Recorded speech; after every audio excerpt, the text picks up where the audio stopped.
A big hello and a very warm welcome to Brand Equity with me, Sonali Krishna. Today I come to you from the OnePlus showroom and OnePlus today can proudly claim that they are the #1 player in the premium category of mobile phones. I'm joined by a very special guest. It's the General Manager of OnePlus India, Vikas Agarwal.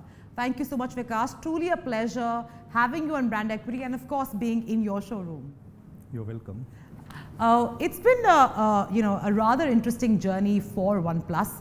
Just about 5 years old, you turned 5 in December, and what a magnificent journey to claim the #1 spot. One can't help but really dive deep into this story, because in 2013 when you decided to launch, India was not even part of the game, and I believe that when you did launch in 2014 in India, the reason is actually quite an interesting backstory, because of the kind of demand you were seeing from Indian customers, although you had not launched in India. So if I could just ask you to just flash back and tell me about what was the big trigger for you guys to come into India.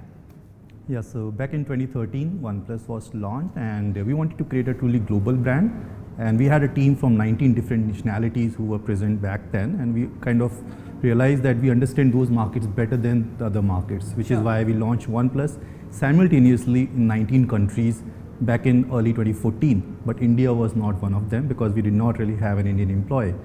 But what we realized that a lot of customers were actually buying OnePlus smartphones from India through their remote addresses in other markets. And that kind of gave us an indication that there could be a big potential, because back then Indian market used to be seen as a low-cost market. People did not really buy a premium smartphone, and we did our own internal research and we realized the market is actually very small. E-commerce was just starting and we were primarily an online brand back then, right? So in the beginning we did not really see India as a major market. We were anyway just starting up, so we focused on the market that we understood better. So back then we realized that a lot of customers are actually buying a OnePlus smartphone using the remote addresses, and that kind of gave us an idea that India could be a potential market. And also on our website, although we were not present in India, India was among our top 7 countries in terms of traffic, right? And when we eventually launched, in less than 3 weeks, we sold more than 7% of our annual sales in India just through online, without any marketing, using invite model, exclusively on Amazon. And in fact, Amazon was also just starting up, so even they were not very established. And that kind of shows how strong the brand was already when we entered the Indian market. Right. Now, Vikas, this is a very unusual story for any brand, because usually a brand enters the market, there's a huge hype and hoopla that is actually created with mass advertising and ensuring that there is that buzz created before they expect any sales. So in this particular case, it's very unique without launch, and also you were very new. It's not like you had a legacy of many years and you had become a cult brand. None of that, none of those metrics actually fit here. So why do you think that there was such a big curiosity for your brand, and how was it that, especially with a cell phone, people are they'd like to try and test it. They'll ask people how it is, value for money, blah blah blah, and then they'll buy it. Yeah. So for let's say a brand that is not even launched in India, relatively new, how did Indians muster the courage? Because I wouldn't say that we're a very experimentative culture. So how did they get that kind of strength to come and say, let's try out OnePlus? I think that's where most of the brands have gotten India wrong. People have tend to underestimate Indians and their desires and potential. India is a young economy. We have most of the people under the age of 23, 25, right? Almost 65% people are under this age group, and they are highly aspirational. They're highly connected with the rest of the world, right? So they are following all the global trends, and when we launched OnePlus, the product instantly became popular in rest of the world, and Indians were glued to what's happening elsewhere, and there was a strong, genuine demand for OnePlus when we entered the Indian market, and which is why we actually became so successful within the first month itself. So is that why when you all were entering India, you knew there was a latent demand in the market, but you were clear that you want to test what the demand is actually, which is why the invite model? So when we entered Indian market, we did not really have any idea how big the demand is. We felt eventually India will become a big market because of the population and the long-term fundamental drivers. But back then we were a very young brand, we were a very small brand, and we had a huge inventory risk, right? We were already selling in 19 countries, and it's very difficult to forecast how big the demand is in so many markets. So when we entered Indian market, we kind of relied on our time and tested model, which is invite model, which helped us kind of gauge the demand in the market. And it also helped us create brand awareness through referrals, right? So OnePlus, one of the meaning of the brand OnePlus name is that you tend to share good products that you like, right? So one refers to a product and plus refers to the aspect of sharing, right? Which is why when we had invite model, we used to give it to those who buy a OnePlus phone, 3 additional invite which they can share with their families. Okay, Vikas, let's zoom out from the India story for just a moment, right? And let's talk about the 19 countries you're launched in and the kind of success you witnessed in those countries. Given that you were an unknown brand, given that you were a Chinese brand, at that point in time there were several other Chinese brands in the market as well as there are today. What was the big attraction to come and try out, yet another brand? I would say it's really the product. When we launched OnePlus, we saw a big gap in the industry. Back then, the only standard of quality were Apple, right? Yeah. There were no comparable brand in the Android space, and that's what we wanted to bring, an Android smartphone that is better than what is available back then, something as good as the competition, right? We wanted to bring the flexibility of Android ecosystem with the fast and smooth performance that people normally associate with iOS, right? So we wanted to bring that perfect balance of Android as well as Apple ecosystem, and we felt there will be users like us who would want to have a product like this. Right. So you had a fantastic, year one, right? And you were called, I believe, the flagship killer. Yes. But I want to talk about, your tough year, which was 2015, which came quite immediately with, your OnePlus 2 and of course your One X. Yes. And those were, I'm sure, dampeners because you had such a mega start and then suddenly you had a bit of a slump. What were your big key learnings in that year? Because it must have been a year which the learning curve must have been very steep for the entire organization. Right. So the expectations were really high, and I'd say we overestimated our capabilities. We thought we can actually do justice to 2 product lines, and we also thought that there is a demand in the mid segment as well, which we were clearly wrong. So there were 2 learnings. A, we should really focus on what really matters. So our core business is making premium smartphones, right? So we decided to focus only on one product line, and second, we decided to exit the mid-income segment, right? Because our customers really want the best out of OnePlus. They do not want to have a mid-segment product from OnePlus. You're saying your attempt or experiment to be premium plus also, enter the mass segment or the mid-range segment, you're saying is not workable like most other brands? It is of course doable. There are brands who have done this, but it's really about what you are competing on. We are really competing on products, and the way we make sure that we develop the best product is we put all our resources on making one product perfect, right? So my interests are aligned with my customers. If my product is not good, it is not going to do well, right? We as a small company do not really have sufficient resources to do justice to multiple product lines. So these things probably work for large brands, but for us, I would say the focus should be on one product. In fact, after 5 years, we had launched a new product. We entered in a new segment, which is OnePlus TV, right? Because we feel now we have enough resources and we have that enough experience to enter into a new segment. But it is really about the confidence. We now feel confident we can actually do justice to multiple product categories. I do have a question. Given that you're competing with large corporations who have been in this business for now eons, and relatively young player, actually an infant, I would say, compared to them, you're also competing not only very hard on product but also price, right? Okay. Aren't you with your competition? So we you are premium, but you're competing hard because you're giving the same overall compelling experience of a handset, but at a compelling price, still in the premium category, but still a compelling price point. Am I correct to assume that? So it is challenging to provide you the same quality or even better quality at a price which is better than the competition, Exactly. right? Because these people also have much bigger scale and resources to get better pricing and better economies of scale. Absolutely. And for a young brand like us, it is of course more challenging, but that's what we are really promising to our users, right? We are providing them the best value for money, the Sure. best experience, something that we ourselves as a user want, right? We do not want to pay for the inefficiencies of what our competitors are actually incurring in terms of the large distribution network, in terms of large advertising and marketing that they do, right? So there are a lot of things that we feel we can actually do better than what our competition have been doing. Right. And I really want to, that's why I asked the question. I want to focus on that, on what you're saving versus, let's say, the other brands. So for instance, like you pointed out, you are not a big spender. You don't really believe in mega advertising like the others. The other area is also distribution. While I do want to talk about your offline distribution story right here in India, which I believe is a growing story, but broadly your distribution strategy has been online. Am I correct? Yeah. What are the other savings or so-called more efficient mechanisms really to ensure saving of cost so as to ensure a compelling price? So first, we focus only on the premium segment, which means our products are inherently better than what is available in the industry, which means a lower cost of ownership throughout the life cycle, right? So you will have a lower fault rate, lower issues, which means the cost of service will go down for a customer, right?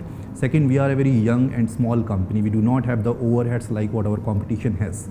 Right? We focus on one product, which means our R&D spend is optimized and concentrated on one product that we're trying to offer to the market, right? This is more from a product perspective. Then from a business perspective, we focus primarily on online channel, and historically online has been actually the most efficient way to reach out to the customers. In fact, online is so efficient that it has actually impacted the sales of offline in a very significant manner, and today offline is actually coming close to online, which is really also helping us in expanding offline. We're actually able to replicate our online distribution model in offline because offline has also realized that that's really the way to go. We do not have the multi-layer distribution that what we used to have in the past. Okay. Right? Can you throw a little bit light on that? So in the past, you used to have a multi-layer distribution network across different states. You used to have a national distributor, then a state distributor, then a district level distributor. Now we actually provide directly to the retail channels, right? So like Amazon, we actually have a direct relationship with offline retailers like Reliance, Chroma, Sangeeta, right? Right. So we have been trying to minimize the cost of distribution, the cost of operations for our users. And then in addition, we have a much better optimized marketing, right? Because our users are our biggest brand ambassadors, right? So we try to spend all our money towards our users, right? How we can bring something that our users truly resonate with, right? So we are organizing this OnePlus Music Festival. Sure. We've been launching limited edition smartphones like McLaren, Avengers, Star Wars, which are really dedicated to OnePlus community, right? So we are really proud of what our community has done for us, and we feel good when we can also bring some unique experiences that truly resonate with them.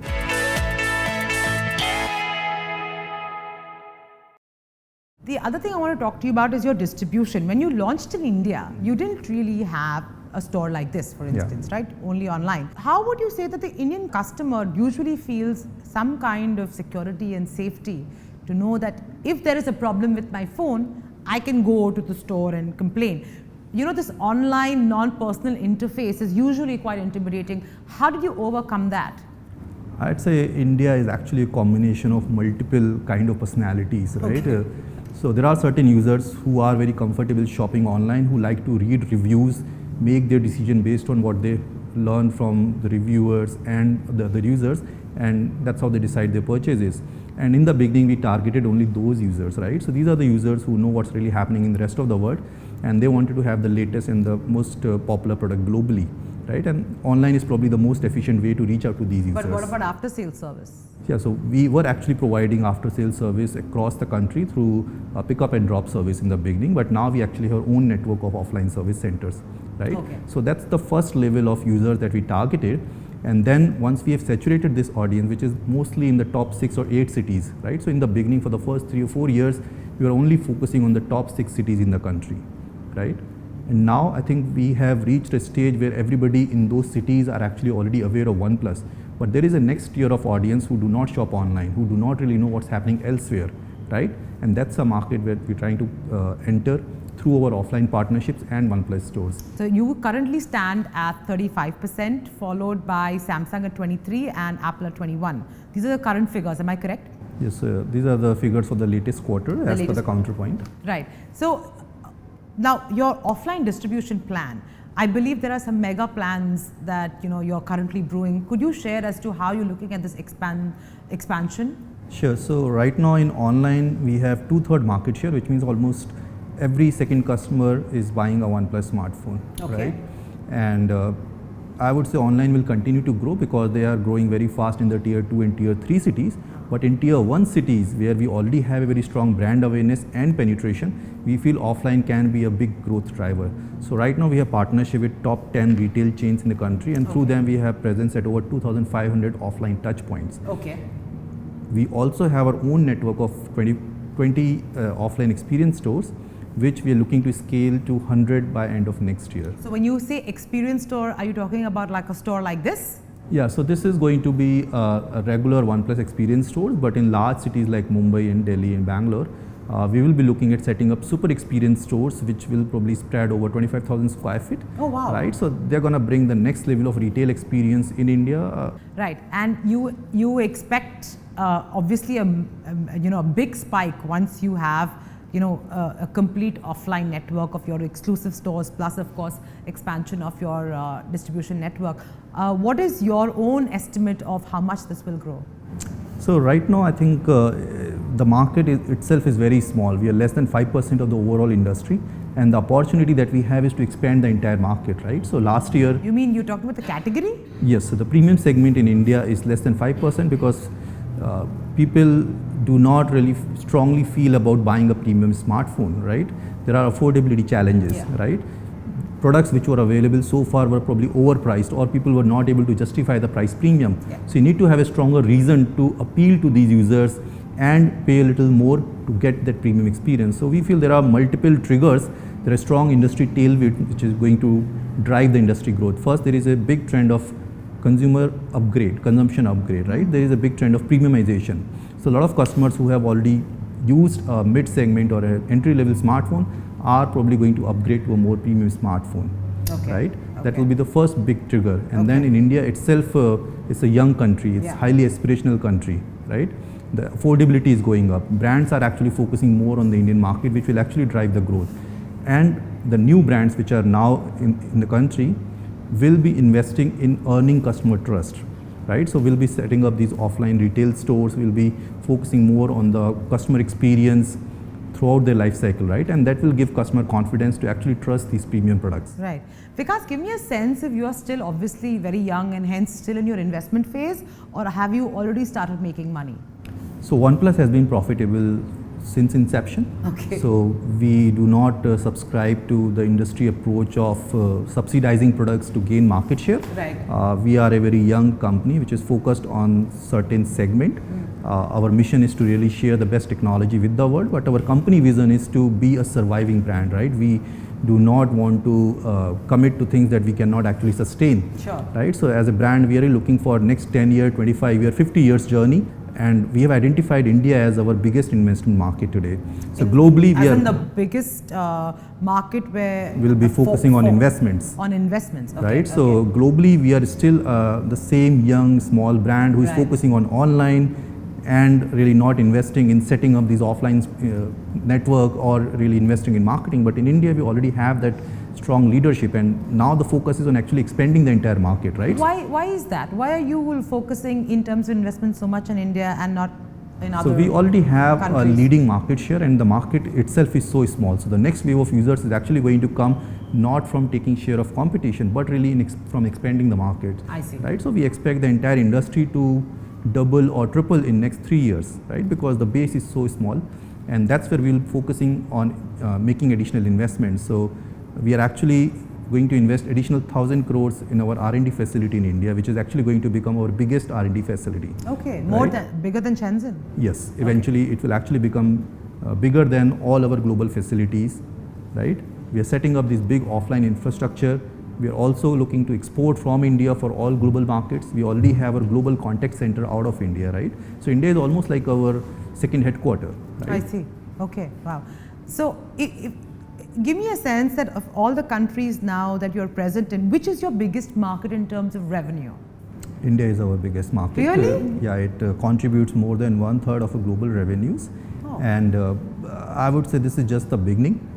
The opportunity here is unprecedented, and we're really fortunate to enter India at the right time. Although we were late, but still we were early looking at the long-term opportunity in the Indian market. So if I look at the global pecking order, you're currently occupying the 4th place, Apple, Samsung, Huawei, OnePlus, Google. And what would be your global market share today? It's close to 2%. So we are yet to enter the global markets in a big way. So the Western markets are largely driven by the telecom carrier partnership, which is what we're really focusing on now. We already have a partnership with T-Mobile in US, we have partnership with EE in Europe, and we're looking to establish more such partnerships in every Western market. So for us, the revenue distribution is almost 1/3 comes from the Western markets, which include US and Europe, and then 1/3 comes from India and 1/3 from China. And in terms of the way you actually advertise, of course, you had Amitabh Bachchan, now you have, Robert Downey Jr. What is the thinking behind it? First you have the Indian legend, followed by, globally, global personality, global celebrity. So the way we see it is how our OnePlus community is going to perceive what we are doing in terms of marketing, right? So we do not really see these celebrity associations as advertising or marketing. It is really a way to give back to the community. So we see Robert Downey as one of the biggest celebrity, but he is also somebody who really resonates with OnePlus community, right? So OnePlus users are really a big fan of him because of his work that he has done. And likewise, we have also done campaigns like McLaren edition, we've done something called Avengers and Star Wars limited editions. And all of these franchises have their own limited fan following, right? But there is a big overlap in OnePlus community and their respective fan following. Sure. And when we do these associations, our community feel proud of the brand that they have actually built together, right? So these are all special, unique ways of giving back to the OnePlus community. And if you see, we do not really use these celebrities for our advertising. It's really always the OnePlus product which have been highlighted in all our campaigns, right? So for OnePlus, the product is really the hero. It's the product that people actually buy. But in terms of marketing, it's really the community that we focus on. Yeah, but is it true that you actually believe more in terms of in-housing than actually having external communication partners? So we do work with external agencies, but it is not on a regular basis. It's really on a campaign basis. Most of the things that we have done so far are in-house, right? So starting from conceptualization, ideation, everything really happens in-house, and then we outsource the execution depending on the campaign. Let's talk about your extension and your new product entry into your TV, and the global launch was again in India. I'm assuming your global launch was here because again here you expect it to be the biggest market. Am I correct? I'd say it really signifies the importance of India for us. Sure. So there are two big things that we have done this year. We had actually launched a Pro series, which is really an opportunity that we wanted to target, because there is a big segment which we were not able to cater through our existing products, right? So there are a lot of users who are in the ultra premium segments who are actually looking for more premium experience than what we are able to provide. So with OnePlus 7 Pro, we actually entered a new segment which actually accounts for almost 40% of the premium segment, right? Which is really the reason why OnePlus has become so dominating and strong within the premium segment this year. The second thing that we have done is we have entered into a new category, right? So OnePlus TV is really a future direction that we are taking. We are entering into IoT space, and OnePlus TV is the first IoT product that we have launched, right? So the whole idea is to create an ecosystem of smart devices that really caters to the lifestyle and entertainment space of our users. So give me the big USP for the TV.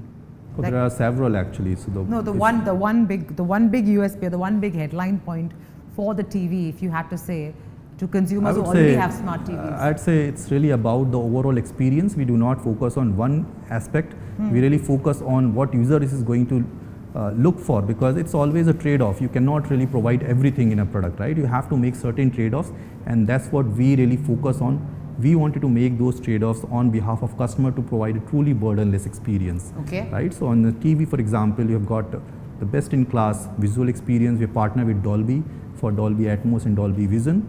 We have got the best possible audio experience through a 50-watt front speaker, which is again first in the industry. Right. We actually have synced the TV with the OnePlus smartphone, right, which is again one of the new unique thing which will happen in this industry, right? There will be a seamless interactivity on a TV through a phone. Right. Would you be comfortable sharing the your revenue numbers and your profitability numbers? We do not talk about the exact metrics, but we have Diwali figures out. Diwali at at 1,500 crores? Yes. Yeah, revenue. Yeah. But that's only during the Diwali. 1 month. Yeah. Diwali so month. you are clearly, OnePlus is not feeling any slowdown like the rest of us are. If you look at the last 5 years, right, OnePlus has emerged as one of the fastest growing brand in the industry. The entire industry has experienced slowdown. Some of the strongest brands have actually ceased to exist in this phase, where OnePlus has actually not just survived but thrived over last 5 years. We're now the 4th biggest brand globally. In India, we are of course the number 1. In last month, where there are talks of economic slowdown, right, where the industry has probably grown by 10-15%, OnePlus has actually grown by 95% in the last quarter. During the festive season? During the last quarter. Last quarter. Right, so I would say premium segment, because of the low base effect, will continue to be one of the fastest growing segment, but within this segment, the large part of the growth is actually driven by OnePlus and not the competition. Fair enough. On that note, thank you so much for your time, Vikas. This you. has truly been wonderful. All the very best, and I hope that you continue growing at this mega speed. And I guess we'll be in touch on other Sure. developments at the OnePlus table. Thank you so much. Sure. Thank you.